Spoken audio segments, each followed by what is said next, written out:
오늘은 오렌지와 빵칼이라는 책 이야기를 해보려고 합니다. 이 소설은 감정 조절을 하지 못하는 어린이집 선생님 영화가 주인공인 책입니다.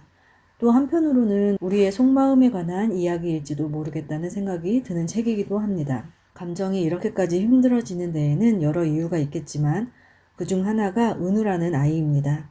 말썽을 자주 부리고 사고를 치고 나서는 You nailed it 이라고 말하는 아이입니다. 아이인데도 이상하게 자꾸 어른처럼 느껴지고 그래서 더 화가 나는 부분이 있습니다. 은우 엄마는 나루터라는 에코 비건 빵집을 하는데 손님이 없습니다. 길 건너편에는 25%나 할인하는 마트가 있어서 장사가 잘 안 돼요. 그런데 이 엄마가 영화를 보더니 대뜸 심리치료를 받아보라고 권유를 합니다. 그렇게 말한 이유는 그 영화가 입으로만 웃는 것 같아서라고 하는데 본인은 그런 사람들을 많이 봐왔고 그런 사람들을 좀 상담하는 치료사였다고 하네요. 예전에. 또 마음이 힘든 두 번째 이유는 은주라는 친구입니다. 이 은주라는 친구는 아는 것도 많고 똑똑하고 말도 잘하는 그런 친구입니다. 대학 때부터 영화를 챙겨준 친구지만 요즘은 그 친구를 대할 때 진심으로 고마움을 느낀 적이 별로 없어요. 둘의 관계를 보면 이런 느낌입니다. 영화는 알리오 올리오의 맥주를 마시고 싶지만 그런 마음을 은주에게 말하면 은주는 분명 그 조합 별로야. 식감도 안 맞고 향도 안 좋아. 그냥 진저 하이볼 마셔. 이런 답이 돌아올 것 같아서 애초에 말을 꺼내지 않는 그런 상태입니다. 분명 은주 말이 맞는 말인데 영화는 숨이 막힙니다. 은주는 신념도 강하고 또 그 신념이 정의롭기 때문에 반기를 들기도 어렵습니다. 또 남자친구 수원도 있습니다. 5년을 만났고 영화를 아주 잘 챙겨주는 그런 사람입니다. 하지만 지금은 사랑하는지 잘 모르겠습니다. 영화는 남자친구에 대한 감정이 밋밋해졌고 그 사실을 숨기고 있습니다. 이렇게 착한 사람을 품지 못하는 나는 나쁜 사람인가 싶은 그런 마음도 듭니다. 그래서 더 말하지 못합니다. 이렇게 아이도 친구도 연인도 모두 불편해진 상태에서 영화는 결국 상담을 받으러 가게 됩니다. 그런데 이 상담은 조금 특이합니다. 전두엽을 자극해서 감정을 바꿔준다는 그런 방식인데 4주 동안 변화가 있고 그 이후에는 다시 원래대로 돌아온다고 하니 지금보다는 낫겠다 싶어서 불안하지만 시도를 하게 됩니다. 그런데 시술 이후 영화는 더 나아지지 않습니다. 오히려 더 과격해지고 더 화가 나고 그걸 그대로 표현하게 됩니다. 그리고 다른 사람의 불행에 순수하게 웃음이 납니다.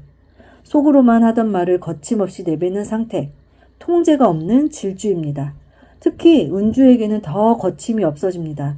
이 부분을 읽으면서 사이코패스가 된 건가? 그런 생각이 들었습니다. 그런데 주인공도 책에서 저처럼 똑같이 그렇게 느꼈다고 합니다. 이쯤에서 작가가 뒤에 써놓은 말이 떠올랐습니다. 이 책을 특수유익 또는 특수무익이라고 표현을 했는데요. 겨우내 내린 눈이 벚꽃을 더 아름답게 만들듯이 따뜻하고 다정한 글을 위해서는 이런 척박한 글도 필요하다고 그렇게 적어놨는데 그 부분을 읽으면서 작가가 욕먹을까봐 걱정 많이 했겠다라는 생각도 들었습니다. 시술 후 4주가 점점 끝나가면서 영화는 두려워합니다. 다시 시술 전으로 돌아가는 것이 두려웠어요. 은주 엄마는 묻습니다. 예전으로 돌아가고 싶은지. 영화는 말하죠. 혼란스럽다고. 이 4주 동안 너무 행복했고 또 해방감도 느꼈다고요. 하지만 이대로 살아가는 건 곤란하다고도 얘기합니다. 사람도 잃고 직장도 잃고 내가 바라던 모습도 잃어버릴 것 같다고 말해요. 은주 엄마는 이렇게 말합니다. 분명 저는 더 나은 사람이 된다고 했지 좋은 사람이 된다고 한 적은 없어요 라고요. 이 책이 결론적으로 하고 싶은 이야기인 것 같았습니다.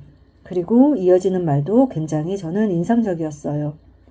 이제 영화는 다시 도덕적이고 평화적인 모습으로 돌아가지만 한번 느껴본 자유의 기쁨을 기억한 채 살아가게 됩니다. 그걸 갈망하면서도 다시 그렇게 살지 못하는 상태. 그 불편함 속에서 도덕성이 완성된다고 합니다.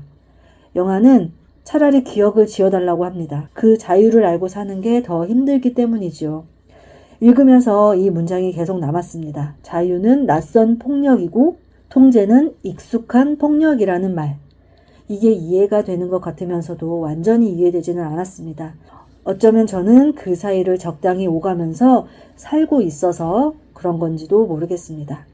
영화는 돌아가야 한다는 걸 알지만 돌아가기 싫다고 합니다. 어쩌면 이게 우리 모두의 마음일지도 모르겠네요. 작가는 말합니다. 이 책을 읽고 화가 나도 해방감을 느껴도 그 둘 다 도덕적이기 때문이라고요. 저도 비슷했습니다. 불편하기도 했고 또 공감되기도 했습니다. 우리는 모두 도덕적이길 원하고 사회도 또 그걸 원하죠. 그래서 이 책이 거슬리면서도 또 공감되는 것 같기도 합니다. 이 책 리뷰를 보면 억압하고 통제하는 나의 삶의 카타르시스가 느껴지는 책. 보고 나면 마음이 뻥 뚫리면서 웃음이 절로 난다. 마음속 깊은 곳을 긁고 싶으신 분들 추천드립니다. 라는 리뷰가 있어요. 이게 딱인 것 같습니다. 이런 것을 원하시는 분들은 한번 읽어보셔도 참 좋을 책인 것 같습니다.